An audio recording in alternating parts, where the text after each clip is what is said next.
Hay una idea, un susurro que ha recorrido siglos. La idea de que existe un grupo en las sombras que lo controla absolutamente todo.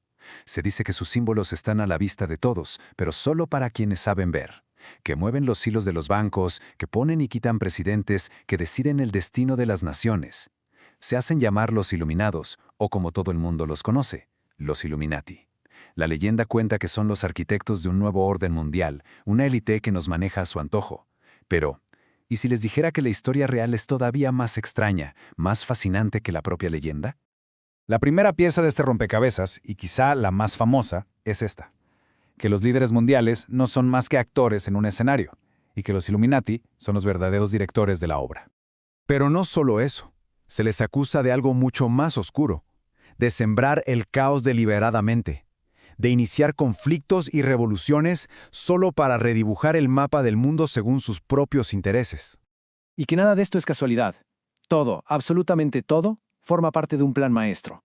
El objetivo final, un gobierno único, un nuevo orden mundial con un control total sobre la humanidad. Y es justo aquí donde tenemos que hacer una pausa y preguntarnos, ¿qué hay de cierto en todo esto? Para poder separar la paja del trigo, el mito de los hechos, tenemos que entender de dónde viene cada cosa. Porque la historia de los Illuminati es un verdadero laberinto de verdades, mentiras a medias y leyendas que se han ido tejiendo por más de 200 años. Así que, ¿qué les parece si nos adentramos juntos en este laberinto?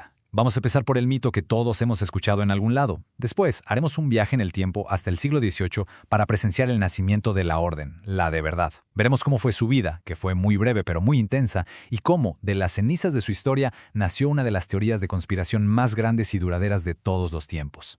Y claro, ¿por qué hoy sigue más viva que nunca?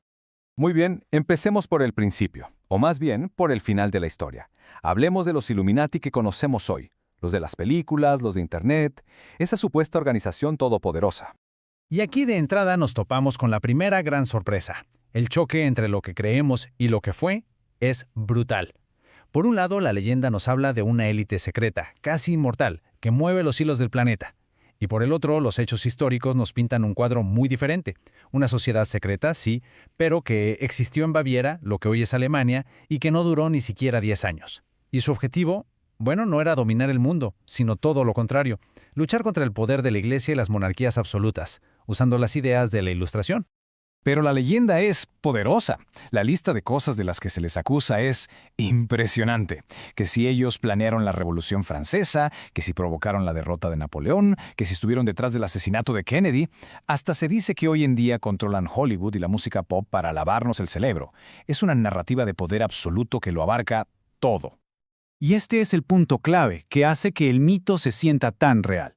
Vemos el famoso ojo que todo lo ve en un billete de $1 y pensamos, ahí están. Vemos a un artista famoso hacer un triángulo con las manos y la teoría cobra vida. Se nos dice que no son coincidencias, que son señales, mensajes ocultos a plena vista.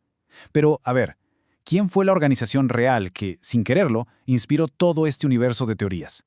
Para encontrar la verdad, tenemos que viajar en el tiempo. Nos vamos a 1776, un año muy importante, pero no a Estados Unidos, sino a Ingolstadt, una pequeña ciudad universitaria en el corazón de Baviera.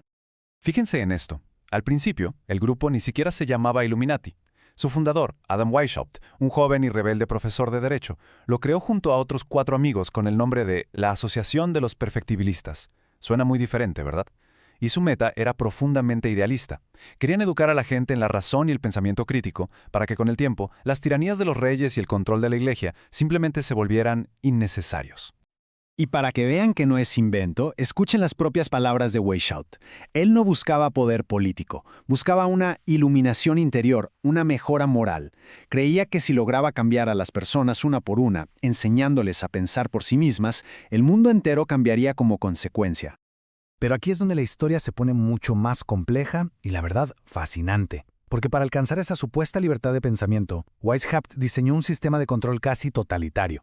Cada nuevo miembro tenía que usar un seudónimo. Él, por ejemplo, era Espartaco. Tenían que estudiar textos prohibidos por la Iglesia y el Estado. Y lo más intenso, debían llevar un diario confesando sus debilidades, que era revisado por sus superiores. Juraban silencio y obediencia ciega.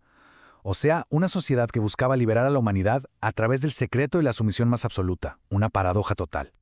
Con una estructura así, tan estricta y un mensaje tan radical para su tiempo, la orden era como una vela quemándose por los dos extremos. Estaba destinada a brillar con muchísima intensidad, pero también a apagarse muy, muy rápido. Y vaya que brillaron. En menos de una década, pasaron de ser 5 gatos en una habitación a tener cerca de 3.000 miembros por toda Europa. Y no hablamos de cualquiera. Entre sus filas había nobles, médicos, abogados e intelectuales de renombre, como el mismísimo escritor Johann Wolfgang von Goethe. ¿Y cómo lo lograron tan rápido? Su estrategia fue, hay que decirlo, una genialidad. En lugar de construir su red desde cero, decidieron infiltrarse en las logias masónicas, que ya estaban por todas partes. Usaron a la masonería como una especie de caballo de Troya para reclutar a la élite intelectual sin que nadie se diera cuenta. Esta movida a la larga sería la semilla de su propia leyenda negra. Esta línea de tiempo lo deja clarísimo. Todo pasó en un abrir y cerrar de ojos. Para 1784, las peleas internas entre Weishaupt y otros líderes ya habían debilitado al grupo. Y para colmo, el gobierno de Baviera, que le tenía pánico a las sociedades secretas, lanzó un decreto para prohibirlas. Un año después, en 1785, los Illuminati fueron prohibidos por su nombre. El gobierno confiscó sus papeles, sus miembros se dispersaron y Weishaupt tuvo que huir al exilio. Oficialmente, la historia de los Illuminati había terminado. Pero, como suele pasar, justo cuando algo muere oficialmente es cuando su leyenda empieza a nacer. Y fue precisamente esa disolución tan abrupta y esos documentos secretos confiscados lo que transformó a un pequeño grupo de idealistas bávaros en el villano perfecto para una nueva era de miedo y paranoia. Aquí entran en escena dos personajes clave. A finales de 1790, mientras Europa seguía en shock por la guillotina y la Revolución Francesa, dos hombres que no se conocían entre sí publicaron, casi al mismo tiempo, libros que lo cambiarían todo. En Francia, el sacerdote Agustín Barruel. En Escocia, el científico John Robison. Ambos llegaron a la misma conclusión explosiva. La Revolución Francesa no fue un levantamiento popular, sino un complot. Un plan orquestado por los Illuminati para destruir la religión, los gobiernos y todo el orden social. Ahora, seamos muy claros en este punto. El consenso entre los historiadores es prácticamente unánime. Estas teorías eran una completa invención. Para cuando la gente tomó la Bastilla en París, los Illuminati de Baviera ya llevaban años disueltos y no eran una organización funcional. Lo que Barruel y Robison hicieron fue crear un chivo expiatorio, un enemigo invisible y perfecto para darle sentido a un evento que para muchos era caótico e incomprensible. Y sin embargo, esa ficción resultó ser mucho más atractiva y resistente que la verdad. La idea de un grupo secreto moviendo los hilos del mundo nunca se fue del todo.